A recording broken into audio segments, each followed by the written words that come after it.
Hujambo na karibu kwa mara nyingine tena mtazamaji wa The World News katika kipindi hiki cha ulimwengu wa siasa.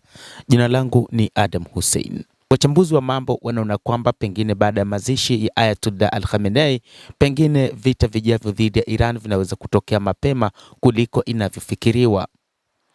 Ulimwengu wakati huu unashuhudia maelfu ya watu wakimzika Ayatollah Al-Khamenei, kiongozi muadhamu wa serikali ya mapinduzi ya Kiislamu. Hata hivyo, sherehe hizi za mazishi ya Ayatollah Al-Khamenei zimetawaliwa na amani ya kutosha katika eneo hilo la Jamhuri ya Kiislamu ya Iran, na hata pale ambapo atapelekwa huko nchini Iraq. Hatua moja ya vita vya Iran imeshamalizika, lakini ulimwengu unaweza kukosoa kusitishwa kwa vita hivi kabla ya uchaguzi kwa ajili ya amani ya kudumu. Uwezo wa Tehran wa kiuchumi unaweza kuendelea kuwa na nguvu kupitia uchaguzi wa katikati ya muhula wa nchini Marekani mnamo mwezi Novemba, lakini unaweza kudhoofika mara kura zitakapohesabiwa na hivyo kuongeza hatari ya makabiliano mapya ya baadaye.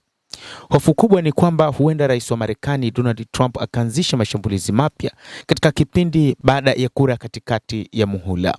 Hata hivyo, wachambuzi wanaona kwamba pengine Trump amechukulia hali ya siku 60 ambayo anaona kwamba ni nzuri kwake kisiasa na kwamba itamlinda katika kipindi hiki ambacho atatengeneza hali ya kiuchumi kuwa ya kawaida na hatimaye kushuka kwa bei ya mafuta ulimwenguni. Mazingira haya hatari, ulimwengu wote unaweza kujiweka vipi ili kuepuka kwa uharibifu wa dhamana kwa mara nyingine tena? Ikiwa mazungumzo ya siku 60 kati ya Marekani na Iran yataleta suluhu la kudumu, bado haijulikani, hasa kutokana na mashambulizi ya kulipa kisasi ya mwishoni mwa juma. Lakini kilicho muhimu zaidi kwa soko ni kwamba makubaliano ya muda yamerejesha mafuta kurudishwa kupitia mlango wa bahari wa Hormuz, sehemu muhimu ambayo ilifungwa vilivyo wakati wa mzozo.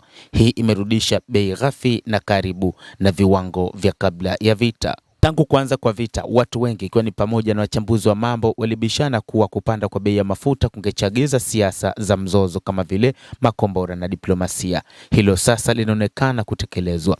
Huenda vita hivyo vingechukua muda mrefu zaidi kuliko ilivyotarajiwa, lakini shinikizo la kiuchumi na kisiasa linaonekana kuathiri pakubwa maamuzi ya rais wa Marekani Donald Trump. Hii inadhihirishwa na utayari wa Marekani kuikubalia Iran mambo mengi iliyokuwa ikiyataka, ikiwa ni malipo ya kufunguliwa tena kwa mlango huo wa bahari. Tarehe muhimu kwa utawala huo ilikuwa ni wakati wa uchaguzi wa katikati ya muhula nchini Marekani ambao ni mwezi wa Novemba, na hali hiyo bado iko hivyo. Swali linalojitokeza ni nini kitatokea kwa uwiano wa nguvu kati ya Washington na Tehran baada ya wapiga kura kushiriki katika uchaguzi huo. Hata hivyo, bado Israel imetangaza juu ya kuendelea na mapambano, kwamba imefanya tathmini juu ya siku 1000 za vita katika ukanda wa Gaza wiki hii, lakini zikihusisha vita hivyo na vita dhidi ya Jamhuri ya Kiislamu ya Iran. Ni wazi kuwa vita hivyo havikupendwa na umma wa Marekani na hata Israel. Kiwango cha juu cha kukubalika kwa rais wa Marekani Donald Trump na waziri mkuu Benjamin Netanyahu katika kura ya maoni ya Eco-Government YouGov imeshuka kwa kiwango kikubwa. Kwa upande wa Trump ni kutoka 17% mwaka uliopita wa vita hadi 24% kabla ya mfumo wa kusitisha mapigano kutangazwa, na tangu wakati huo kumeimarika kidogo hadi 21%. Kupanda kwa bei ya nishati bila shaka kulichangia pakubwa katika hali hiyo. Kiwango cha jumla cha kukubalika kwa Trump na Netanyahu kuhusiana na mfumuko wa bei na gharama za bidhaa na maisha kimeshuka hadi chini ya 40%. Kiasi gani utawala wa Trump unaweza kudhibiti uharibifu huo kwa sasa utategemea mwenendo wa bei ya mafuta katika miezi michache ijayo. Takwimu kutoka kwa utawala wa taarifa za nishati EIA zinaonyesha kuwa bei katika vituo vya mafuta tayari zimeshuka hadi takribani dola 3.9 kwa galoni kutoka kilele cha karibu dola 4.5 wakati wa mzozo, lakini linaweza kurejea iwapo mazungumzo ya amani kati ya Marekani na Iran yatavunjika.